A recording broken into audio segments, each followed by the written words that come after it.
ang mga unang balita sa umagang ito. Death toll sa magnitude 6.9 na lindol sa Visayas umakyat sa 15. Bayan ng La Libertad at Gihulngan. Sa Negros Oriental, sentro ng operasyon ng mga rescuer na naghahanap sa mga nawawala pa matapos ang lindol. Pabrika at apartment sa Antipolo, nilamon ng apoy. Oil companies, nagtaas na naman. Madalas sa paggamit ng tablet computers gaya ng iPad, may masamang epekto raw sa kalusugan.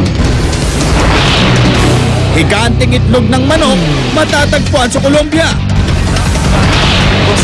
At kauna-una ang pelikula ng Daniel Radcliffe pagkatapos ng Harry Potter film series, patok sa box office. Huwag pahuli, tutok na sa unang balita.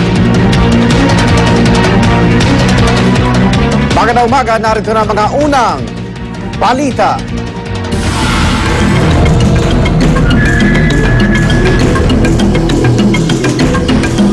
Magnitude 6.9 na lindol sa Negros Oriental nagdulot ng pagkawasak ng ilang infrastruktura at pagkabitak ng ilang kalsada.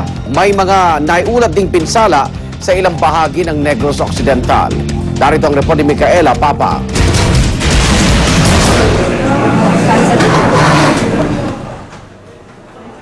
Kuhang-kuha sa CCTV ito ang pagyanig na naranasan sa Dumaguete City, Negros Oriental. Ang mga bisita ng hotel nagsitakbuhan. Ayon sa FIVOX, pinakamalakas ang nadamang pagyanig sa Dumaguete na umabot sa intensity 7. Nagpanik din ang ilang residenteng nakatira sa baybayin matapos maglabas ng tsunami alert na kalaunay binawi rin. Sa Tanhay, Negros Oriental, nabitak ang mga kalsada at umangat pa ang semento na nakaapekto sa mga kalapit na tindahan. Nagkalat ang mga nahulog na kahon, pati natumbang refrigerator at tumagilid na motorsiklo. Ang gusaling ito halos bumigay. Ang tindahan nito wasak na wasak. Pinsala rin ang masasaksihan sa iba pang lugar sa bayan ng Tanhay, tulad ng crack sa isang tulay. Nagtumbahan ng mga case ng soft drinks at isang tila food cart. Sa ilang parking area, kapansin-pansin ang pagbaba ng lupa. May mga naulat ding nasirang mga gusali, bahay, kalsada at tulay sa mga lungsod ng Gihulngan at bayan ng Himalalud. At may mga naulat pang 3 nag-collapse na gusali sa La Libertad at 5 resort cottage na winasak ng mga alon. Sa Bacolod naman, kita ang mabilis na paglabas ng mga nasa loob ng St. Francis Building. Kabilang si Bacolod City Mayor Evelio Leonardia at iba pang kawani ng city government na dumalo sa isang event. Guyog-guyog ang building nyo, tapos yung dumalagan ko tani nyo, sa karsada kay basib na maimpaka niya kao. Sintrasikan ko, guyog-guyog man nyo, ganito naglingin ang ulo ko. Kulbangay mo, tamo na nagluwa kami kanita na nalin sa sikis mo. Siyempre, di ka masiguro mamang building ang ginako na tama mo. Amo na mo. May mga naitalawing bitak sa Kapitolyo ng Negros Occidental, bagamat nangamba noong unang pagyanig na sinundan ng mga aftershock na wala na raw ang kaba ng marami kasabay ng paglalim ng gabi.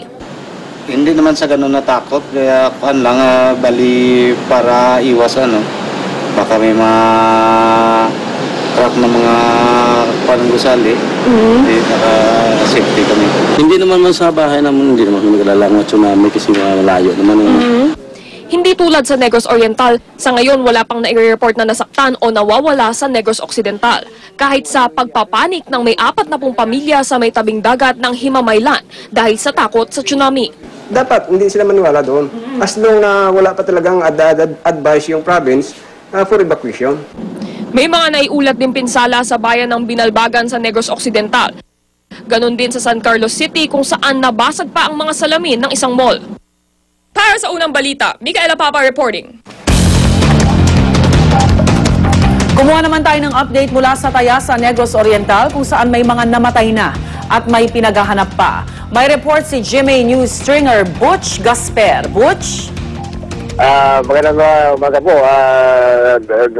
Directly ako dito sa Tayasan na medyo may kahirapan dito ng konti dahil walang kuryente ngayon. Blackout at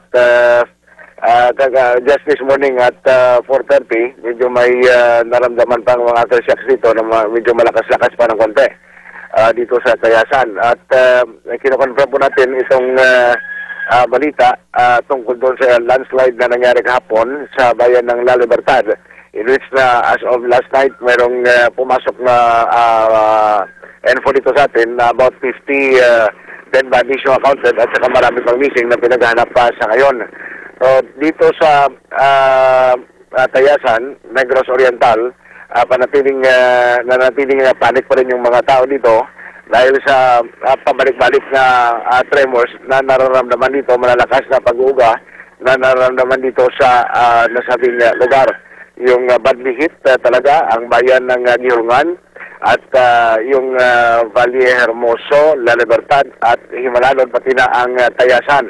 So maya-maya lang, maaari makuha na natin ang rundown ng mga namatay dito at saka yung mga missing doon sa landslide site.